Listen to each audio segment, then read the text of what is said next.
తెలంగాణలో ఉన్న నిరుద్యోగుల కోసం, నిరుద్యోగుల డిమాండ్స్ సాధన కోసం ఏ ఆమరణ నిరాహార దీక్ష అయితే ఆర్ట్స్ కాలేజ్ ముందల మొదలుపెట్టినో, అది 9 రోజులు చేసిన తర్వాత కూడా ప్రభుత్వము స్పందించలేదు. నా ఆరోగ్యం క్షీణించడం ఒక సైడు, ప్రభుత్వం అనేది మాకు స్పందించకుండా మా ప్రాణాన్ని చాలా సింపుల్‌గా తీసేసుకుంది.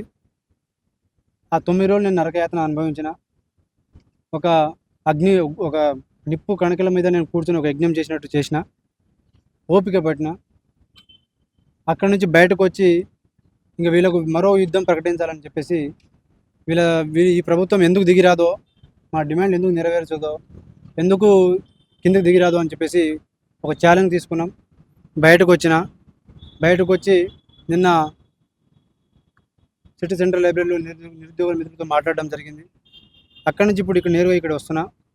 ఇక నా కార్యాచరణ ఏంటంటే, జూలై 5వ తారీఖున తెలంగాణలో ఉన్న నిరుద్యోగులందరూ జిల్లాల్లో, గ్రామాల్లో, లైబ్రరీలు అన్నీ బంద్ చేసుకొని హైదరాబాదు కదిలిరండి. జూలై 5వ తారీఖున టీఎస్పీఎస్సీ ముట్టడి ఒకటి, ఇట్లా నిరుద్యోగులు తలపెట్టిన ఏ కార్యక్రమం అయినా తెలంగాణలో ఉన్న నిరుద్యోగులందరూ మనము డివైడ్ అయ్యి ఒకటే దగ్గర ఉంటే మనకు కంట్రోల్ చేయడానికి అవకాశం ఉంటుంది. కాబట్టి ఎక్కడ అవకాశం ఉంటే అక్కడ, ఎలా పాసిబిలిటీ ఉంటే అక్కడ, అట్లా తెలంగాణలో ఉన్న నిరుద్యోగులు మొత్తం హైదరాబాద్కి ఈ రోజు నుంచి స్టార్ట్ అవ్వండి, రావటం మొదలు పెట్టండి. రేపు సాయంత్రం కల్లా వచ్చేయండి. వచ్చిన తర్వాత జూలై 5వ తారీఖున స్టడీ హాల్స్ పోకండి, లైబ్రరీ పోకండి. అక్కడ పోతే మీ తాళాలు వేస్తారు. అది చేయకుండా ఎవరి రూమ్లో వాళ్ళు ఉండండి. ఒకరు లేదా ఇద్దరు, మొత్తం మెట్రో మొత్తం బంద్ చేస్తారు.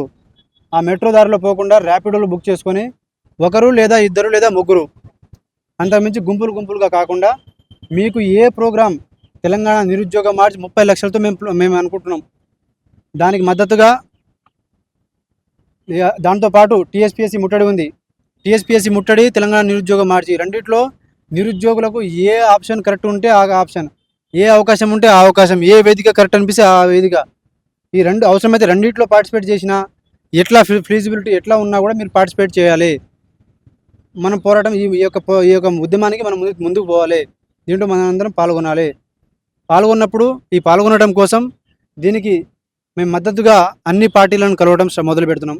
మాకు మద్దతు ఇచ్చిన ప్రతి ఒక్క నాయకులకు హృదయపూర్వక ధన్యవాదాలు తెలుపుతూ, వాళ్ళ యొక్క మద్దతు మేము చేయబోయే నిరుద్యోగుల ఉద్యమానికి వాళ్ళ యొక్క మద్దతు కావాలని చెప్పేసి మేము అన్ని పార్టీలను, అన్ని నాయకులను, విద్యార్థి సంఘాలను, ఉద్యమకారులను, నిరుద్యోగులను, రాజకీయ నాయకులను, ఇటు సైడు మన ప్రొఫెసర్లను, ఇంటలెక్చువల్స్ని, మేధావులను అందరినీ మేము ఈ యొక్క చేసే పోరాటానికి మద్దతు ఇవ్వాలని చెప్పేసి తెలంగాణలో ఉన్నటువంటి నిరుద్యోగులకు తరపున, తెలంగాణలో నిరుద్యోగుల కోసం ఏదైతే పోరాటం చేస్తున్నామో వాళ్ళకు మనం మద్దతు ఇచ్చి వాళ్ళ కోసం నిలబడాలని చెప్పేసి హృదయపూర్వకంగా మనస్ఫూర్తిగా మిమ్మల్ని వేడుకుంటున్నా.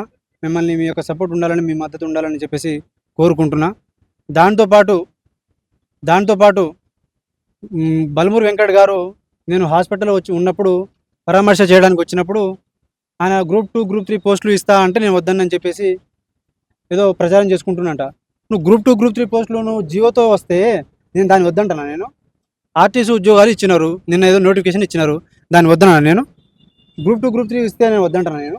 నువ్వు ఇచ్చేటో నేను చేసేదే ఉద్యోగాల కోసం. అప్పుడు నాకు ఒక ఉద్యోగమైన ఇంపార్టెంటే కదా. కాబట్టి యావత్ తెలంగాణలో ఉన్న నిరుద్యోగ మిత్రులారా, అందరూ ఇక్కడ రండి, హైదరాబాద్ చేరుకోండి.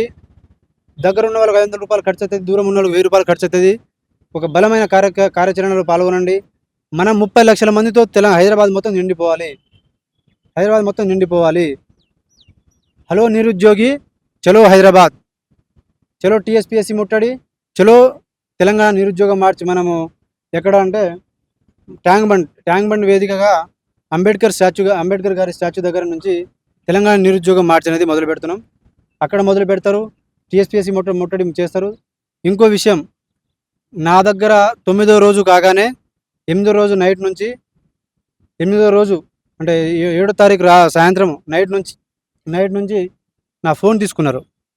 నేను ఎవరైనా అడగాలన్నా, ఎవరైనా మాట్లాడాలన్నా, ఎవరైనా కమ్యూనికేట్ కావాలన్నా, బయట పరిస్థితులు ఏముందని తెలుసుకోవాలన్నా నాకు అవకాశం లేక 9వ రోజు నా ఆరోగ్యం క్షీణించడం ఒక సైడు. దానికి మరీ ముఖ్యంగా 9 రోజులు చేసిన తర్వాత కూడా ప్రభుత్వం స్పందించకపోతే, ఇక నేను చచ్చిపోయినా కూడా ప్రభుత్వం స్పందిస్తదా? నేను చచ్చిపోయిన తర్వాత కూడా నీకు ఉద్యోగాలు ఇస్తదా? ఒక పోరాటంలో 9 రోజులు తెలంగాణ కోసం అమర నిరాహార దీక్ష చేసిన కేసీఆర్ గారు చేస్తేనే ఒక రాష్ట్రం వచ్చింది. అలాంటి ఒక ఒక నిరుద్యోగుల తరపున పోరాటం చేసినటువంటి ఒక మనిషి, ఒక విద్యార్థి నాయకుడు, ఒక నిరుద్యోగ నాయకుడు కనీసంగా ఒక పోస్ట్ కోసమైనా ఒక నోటిఫికేషన్ ఇచ్చినప్పుడే కదా మాకు ఒక మేము పోరాటం చేసినందుకు ఫలితమైన వచ్చిందని చెప్పేసి ఒక భావన వస్తుంది. ప్రభుత్వం మా విషయంలో ఒక సానుకూలంగా స్పందిస్తుందని చెప్పేసి మాకు ఒక నమ్మకం ఉంటుంది. అది లేదు కాబట్టి దీనికి బయట ఉండి రెండింతల ఒత్తిడి చేయాలి, రెండింతల పోరాటం చేయాలి అనే ఒక ఆలోచన మీదనే నేను ఉద్యమం చేయడానికి, పోరాటం చేయడానికి బయటకు వచ్చిన తప్పితే నా తల్లి సాక్షిగా, ఉస్మానియా యూనివర్సిటీ సాక్షిగా చెప్తున్నా, నేను ఎలాంటి ప్రలోభాలకు, ఎలాంటి ఆశలకు నేను లొంగలేదు. ఎవరి భయాలకో, ఎవరి భయాలకో నేను లొంగినోని కాదు. లొంగేటోని అయితే 9 రోజులు నేను చేయను. కాబట్టి తెలంగాణలో ప్రతి ఒక్క నిరుద్యోగి, నాకు మద్దతు ఇచ్చిన నిరుద్యోగికి మనస్ఫూర్తిగా, మీరు లేనిది నేను లేను. ఉద్యమకారులు మీరు సపోర్ట్ చేయనిది నేను లేను.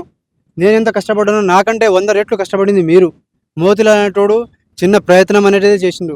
నేనెంత, నా శక్తి ఎంత, నేను చిన్న ప్రయత్నం చేసిన, నాలో ఉన్న నిజాయితీ మిమ్మల్ని అందరినీ కదిలించింది. దానికి మీరు నిజాయితీగా 100 రెట్ల శక్తితో మీరు బయట ఉండి ప్రచారం చేసి, బయట ఉండి పోరాటం చేసి, బయట ఉండి అరెస్ట్ చేసి, ఉద్యమకారులు కావచ్చు, మీ యొక్క ఈగోలను పక్కన పెట్టి, పార్టీ యొక్క ఈగోలను పెట్టి నా కోసం కదిలి వచ్చినందుకు మిమ్మల్ని కన్సల్ట్ అవ్వలేకపోయినా, అయ్యే పరిస్థితులు లేదు. నా దగ్గర ఫోన్ లేదు, ఎవరైనా మాట్లాడడానికి ఒపీనియన్ తీసుకునే పరిస్థితులు లేను. అది జరిగింది తప్పితే ఇంకో విషయం అయితే జరగలేదు. దీన్ని మీరు అన్యత భావించకండి. మీరు పెద్ద మనసు చేసుకొని మీరు ఆలోచించి మీరు క్షమిస్తారని, ఏదైనా తప్పు జరిగి ఉంటే నేను క్షమిస్తారని ఆశిస్తూ, మీ తమ్ముడుగా ఎప్పుడు కూడా మిమ్మల్ని ఎప్పుడు కూడా మేము గుండెలో పెట్టుకొని ఒక అభిమానంతో మీరు ఇచ్చినటువంటి మీ మద్దతు కానీ, మీరు ఇచ్చినటువంటి ఈ యొక్క బలం కానీ అది ఎప్పటికి కూడా మర్చిపోలేనిది. మీరు నాకు ఇచ్చిందని అనేది, నేను చేసిన కాజ్కి ఇచ్చినారు అనేది నేను అనుకుంటున్నా. మీరు నాకు ఇచ్చినారు, నా యొక్క ఆరోగ్య పరిస్థితికి మీరు రెస్పాండ్ అయినారు, నా కోసం పోరాటం చేసినారు, మాట్లాడినారు. అందరికీ పేరున మనం ఒక పేరు చెప్పుకోలేము కాబట్టి అందరికీ, ప్రతి ఒక్కరికి నేను క్షమాపణ కోరుతూ, మీరు మద్దతు ఇచ్చినందుకు మీకు హృదయపూర్వక ధన్యవాదాలు తెలుపుకోవడానికి ఈ యొక్క ప్రెస్ మీట్ పెట్టడం జరిగింది. కాబట్టి మళ్ళీ చెప్తున్నా, తెలంగాణలో ఉన్న నిరుద్యోగుల డిమాండ్స్ కోసం మేమైతే అంశాలు పెట్టినామో, group 1 1:100, group 2 2,000, group 3 3,000, DSC postpone చేయాలి, మెగా డిఎస్సి 25,000 పోస్టులు. ఈ 5 అంశాలు మాత్రం మా బలమైన అంశాలు. దీంట్లో ఒక్కటి కూడా కాంప్రమైజ్ అయితే లేదు. వీడి సాధించడం కోసం మేము పోరాటం చేస్తూనే ఉంటాం. ప్రభుత్వాన్ని ఎట్టి పరిస్థితుల్లో మాత్రం విడిచిపెట్టేది లేదు. తెలంగాణలో ఉన్న నిరుద్యోగి ఈ రోజు నుంచి మొదలుపెట్టడం రండి, హైదరాబాద్కి రండి. ఎందుకంటే మిమ్మల్ని అరెస్ట్ చేయడం స్టార్ట్ చేస్తారు. ఒకరొకరు ఇద్దరిద్దరు హాస్టల్లో ఉండండి, రూముల్లో ఉండండి. ఒకరొకరు ఇద్దరిద్దరు మీకు ఏ కార్యాచరణ మంచిది అనిపిస్తే ఆ కార్యాచరణకి వెళ్ళిపోండి. ఈ ప్రభుత్వానికి మనము ఎంత ఒత్తిడి తీసుకొస్తామో, 34 లక్షల నిరుద్యోగులు 2 రోజులు మీ బుక్కులు పక్కన పెట్టండి, మీ స్టడీ హాల్స్ పక్కన పెట్టండి, హైదరాబాద్కి రండి. Thank you very much. జై తెలంగాణ, జై హింద్. హాస్పిటల్లో ఉన్నప్పుడు ఇబ్బందులు కానీ, ప్రలోభాలు కానీ, భయాలు పెట్టిన సందర్భాలు అన్న, మొదటగా ఏంటంటే 9వ రోజు వచ్చేసరికి నాకు సెలైన్స్ ఎక్కట్లేదు. సెలైన్స్ ఎక్కకపోతే నా ట్రీట్మెంట్ జరగదు. ట్రీట్మెంట్ జరగకపోతే నాకు శక్తియే లోపల పోదు.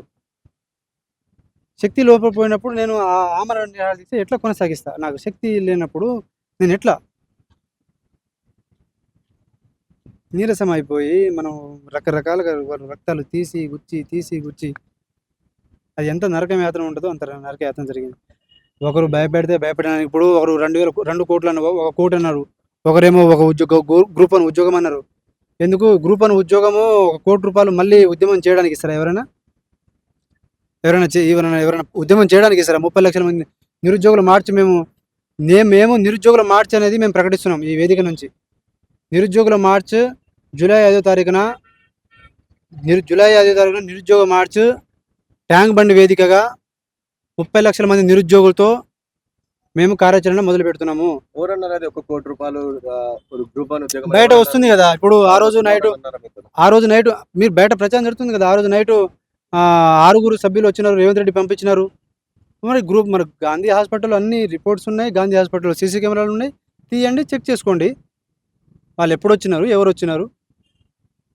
కాబట్టి ఇటు సైడు టీఎస్పీఎస్సీ ముట్టడికి నిరుద్యోగులు తలపెట్టినటువంటి టీఎస్పీఎస్సీ ముట్టడికి మద్దతు ఇస్తూ దానితో పాటు తెలంగాణ నిరుద్యోగ మార్చ్ అనే ఒక ప్రోగ్రాం కూడా మేము అన్ని రాజకీయ పార్టీలను కలుపుకుంటూ అందరి మద్దతు తెలుసుకుంటూ మేము ఈ కార్యాచరణ కూడా ప్రకటిస్తున్నాం. వీళ్ళు చేస్తున్న ఈ ప్రోగ్రాం కూడా మేము పార్టిసిపేట్ చేయడం జరుగుతుంది. ఇది ఒక దగ్గర కాకుండా ఎక్కడికక్కడ మనం విడగొడితే ఆ లా అండ్ ఆర్డర్ పోలీసుల యొక్క శక్తిని మనం వాళ్ళ యొక్క శక్తి కంటే మించిన శక్తి మనము ఒక ఒత్తిడిని క్రియేట్ చేయడానికి మనకు అవకాశం ఉంటుంది. కాబట్టి మనం ఈ యొక్క మార్గాన్ని మనం ఎంచుకుంటున్నాం. మీరు రండి, ఈ యొక్క ఉద్యమాన్ని ముందుకు తీసుకుపోదాం, మన డిమాండ్లను మనం పరిష్కరించుకుందాం, మనం సాధించుకుందాం. జై తెలంగాణ, జై హింద్.